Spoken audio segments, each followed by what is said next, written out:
بسم اللہ الرحمن الرحیم۔ السلام علیکم۔ ایک نئی ویڈیو کے ساتھ پیش خدمت ہیں۔ آج کی ویڈیو میں ہم بات کریں گے حضرت سیدنا اویس کرنی رضی اللہ تعالیٰ عنہ کے وصال کے بارے میں۔ ایک عارف رحمۃ اللہ علیہ فرماتے ہیں کہ ہم عراق سے مکہ مکرمہ اور مصطفیٰ کریم صلی اللہ علیہ وسلم کے شہر مدینہ منورہ کے ارادے سے نکلے۔ ہمارے قافلے میں بہت سے لوگ تھے۔ جیسے ہی ہم عراق سے نکلے، ایک عراقی شخص بھی ہمارے ساتھ چل پڑا۔ اس کا گندمی رنگ کثرت عبادت کی وجہ سے پیلا پڑ چکا تھا۔ اس نے پیوند دار پرانا لباس پہن رکھا تھا۔ اس کے ہاتھ میں عصا تھا اور ایک تھیلی تھی جس میں تھوڑا سا توشہ تھا۔ دراصل وہ عبد الزاہد امام العاشقین حضرت سیدنا اویس کرنی رضی اللہ تعالیٰ عنہ تھے۔ جب قافلے والوں نے انہیں اس حالت میں دیکھا تو پہچان نہ پائے اور ان سے کہا، ہمارا گمان ہے کہ تم ایک غلام ہو۔ حضرت سیدنا اویس کرنی رضی اللہ تعالیٰ نے فرمایا، ہاں میں ایک غلام ہوں۔ لوگوں نے کہا، ہمارا گمان ہے کہ تم ایک برے غلام ہو اور اپنے آقا سے بھاگ کر آئے ہو۔ آپ رضی اللہ تعالیٰ نے فرمایا، ہاں ایسا ہی ہے۔ لوگوں نے کہا، جب تم اپنے آقا کو چھوڑ کر بھاگے تو اپنے آپ کو کیسا پایا؟ اور تمہاری یہ حالت ہے کہ اگر تم اپنے آقا کے پاس ہوتے تو یہ حالت ہرگز نہ ہوتی، اور بے شک تم بہت برے اور قصوروار ہو۔ تو آپ رضی اللہ تعالیٰ نے ان سے فرمایا، بے شک اللہ کی قسم میں ایک گناہگار غلام ہوں۔ میرا آقا بہت ہی اچھا ہے اور قصور میرا ہی ہے۔ اگر میں اس کی اطاعت کرتا اور اس کی رضا چاہتا تو میری یہ حالت ہرگز نہ ہوتی۔ یہ کہہ کر آپ رضی اللہ تعالیٰ عنہ رونے لگے اور اتنا روئے کہ قریب تھا کہ آپ کی روح پرواز کر جاتی۔ لوگوں کو آپ پر ترس آیا۔ انہوں نے آقا سے مراد دنیاوی آقا لیا، جبکہ آپ رضی اللہ تعالیٰ عنہ سے مراد اللہ عز و جل کو لیا گیا تھا۔ قافلے والوں میں سے ایک شخص نے کہا، ڈرو مت، میں تمہارے لئے تمہارے آقا سے امان لے لوں گا، تم اس کی طرف لوٹ جاؤ اور توبہ کر لو۔ تو آپ رضی اللہ تعالیٰ نے فرمایا، میں اس کی طرف لوٹتا ہوں اور اس کے انعامات میں رغبت رکھتا ہوں۔ دراصل حضرت سیدنا اویس کرنی رضی اللہ تعالیٰ عنہ سرکار عبد قرار شفیع روز و شمار صلی اللہ علیہ وآلہ وسلم کے روزہ انور کی زیارت کے لیے قافلے میں شامل ہوئے تھے۔ بہرحال اسی دن قافلہ چل پڑا اور تیزی سے سفر کرنے لگا۔ رات کو جب اس قافلے نے ایک پتھریلی جگہ پر پڑاؤ کیا، وہ رات انتہائی سرد اور بارش والی تھی۔ وہ بزرگ فرماتے ہیں کہ قافلے والوں میں سے ہر شخص نے اپنے کجاوے اور خیمے میں پناہ لی، جب سیدنا اویس کرنی رضی اللہ عنہ کے پاس نہ تو کوئی کجاوا تھا اور نہ ہی خیمہ۔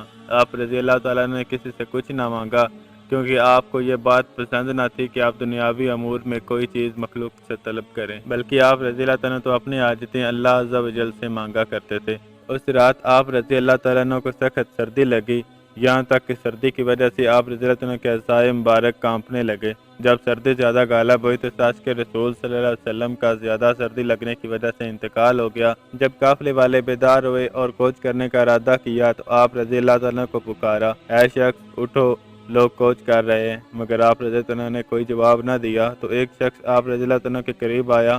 جب اس نے آپ کو جھنجھوڑ کر دیکھا، آپ کی روح مبارک پرواز کر چکی ہے۔ اس شخص نے قافلے والوں کو پکار کر کہا، اے قافلے والو، اپنے آقا سے بھاگا ہوا غلام انتقال کر گیا ہے اور اسے دفن کیے بغیر سفر کرنا مناسب نہیں۔ قافلے والوں نے کہا، اس کے آقا سے بھاگنے کے معاملے کا کیا ہوگا؟ قافلے میں موجود ایک نیک شخص نے کہا، یہ غلام توبہ کر کے اپنے آقا کی طرف لوٹنے کا ارادہ رکھتا تھا اور اپنے عمل پر نادم تھا، اور ہمیں امید ہے کہ اللہ عز و جل اس کے ذریعے ہم سب کو نفع پہنچائے گا، کیونکہ اس کی توبہ قبول ہو چکی ہے، اور اگر ہم اسے دفن کیے بغیر چل پڑے تو کہیں ہم سے اس کے بارے میں سوال نہ کیا جائے۔ ہمارے لیے کوئی چارہ نہیں کہ قبر کھودیں اور اس قبر میں دفن کرنے تک صبر کرو۔ تو لوگوں نے کہا، یہ ایسی جگہ ہے جہاں پانی موجود نہیں۔ ایک شخص نے کہا، کسی جاننے والے سے پوچھ لو۔ چنانچہ لوگوں نے ایک شخص سے پوچھا تو اسے بتایا گیا کہ پانی یہاں سے 1 گھنٹے کی مسافت پر ملے گا، تم میرے ساتھ کسی آدمی کو بھیج دو، میں تمہیں پانی لا دوں گا۔ اس شخص نے ڈول لیا اور پانی کی طرف چل پڑا۔ جب وہ قافلے سے نکلا تو اچانک سامنے پانی کی ایک نہر آ گئی۔ اس نے کہا، بڑا عجب معاملہ ہے، میں نے پہلے کبھی اس نہر کو نہیں دیکھا۔ یہ تو وہ جگہ ہے جہاں پانی ملتا ہی نہیں، نہ ہی کسی قریبی جگہ پر ہوتا ہے۔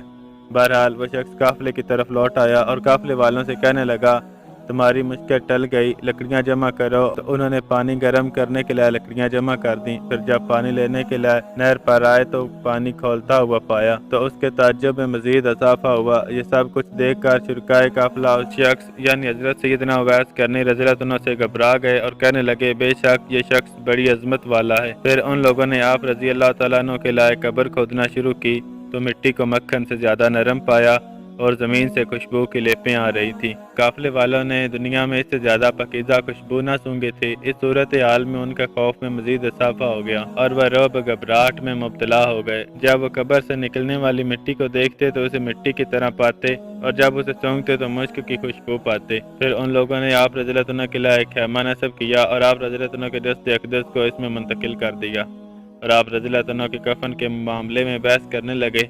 ایک شخص نے کہا انہیں کفن میں دوں گا، دوسرے نے کہا میں دوں گا۔ پھر ان سب نے مل کر فیصلہ کیا کہ ہر شخص ایک ایک کپڑا دے گا۔ پھر ان لوگوں نے کاغذ اور قلم پکڑا اور آپ رضی اللہ عنہ کا اولیاء مبارک اور صفات مبارکہ لکھنے لگے اور کہنے لگے انشاءاللہ جب ہم مدینے پہنچیں گے تو شاید وہاں ہمیں ان کا کوئی جاننے والا مل جائے۔ پھر ان لوگوں نے اس پرچے کو اپنے سامان میں رکھ لیا۔ جب انہوں نے سیدنا اویس کرنی رضی اللہ عنہ کو غسل دے دیا اور کفن پہنانے کے لیے آپ رضی اللہ عنہ کے لباس کو اتارنا چاہا تو آپ کو جنتی کفن میں لپیٹا ہوا پایا۔ دیکھنے والوں نے کبھی ایسا کفن نہ دیکھا تھا۔ اس کفن پر مشک و عنبر لگا ہوا تھا جس کی خوشبو نے فضا کو معطر کر دیا تھا اور آپ رضی اللہ عنہ کے جبین عطر اور مبارک قدموں پر مشک کی مہر لگی ہوئی تھی۔ یہ دیکھ کر لوگ کہنے لگے گناہ سے بچنے اور نیکی کرنے کی قوت رب ہی دیتا ہے کہ رب نے انہیں کفن پہنا دیا اور بندوں کے کفن سے بے نیاز کر دیا۔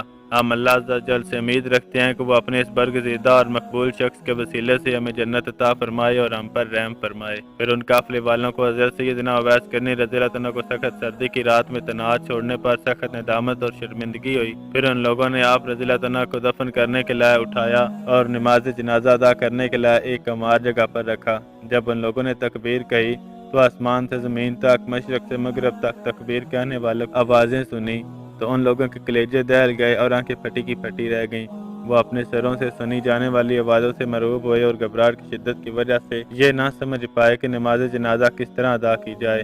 پھر جب انہوں نے قبر کی طرف لے جانے کا ارادہ کیا تو اٹھاندے وقت انہیں محسوس یوں ہوا کہ حضرت سیدنا اویس کرنی رضی اللہ عنہ کے جسد اقدس کسی اور مخلوق نے اٹھا رکھا ہے اور انہیں آپ رضی اللہ عنہ کا وزن تک محسوس نہ ہوا۔ بہرحال آپ کو دفن کرنے کے لیے قبر کی طرف لائے اور آپ رضی اللہ عنہ کے جسد اقدس کو دفن کر دیا گیا۔ اس کے بعد قافلے والے حضرت سیدنا اویس کرنی رضی اللہ عنہ کے بارے میں حیران و پریشان ہوتے ہوئے سفر پر روانہ ہو گئے۔ جب وہ اپنا سفر پورا کر کے لوٹے تو کوفہ کی مسجد میں آئے اور لوگوں کو آپ رضی اللہ عنہ کا واقعہ سنایا اور وہاں اولیاء بیان کیا تو اولیاء بیان کرنے پر لوگوں نے آپ رضی اللہ عنہ کو پہچان لیا۔ مسجد میں رونے کی آوازیں بلند ہوئیں اور اگر آپ رضی اللہ عنہ کے وصال کے بعد آپ کی کرامات ظاہر نہ ہوتی تو حضرت سیدنا اویس کرنی رضی اللہ عنہ کے وصال کی خبر کسی کو نہ ہوتی اور نہ ہی آپ رضی اللہ عنہ کے مزار پر انوار کا پتہ چلتا۔ اللہ کی ان پر رحمت ہو اور ان کے صدقے ہماری مغفرت ہو، آمین بجاہ النبی الامین۔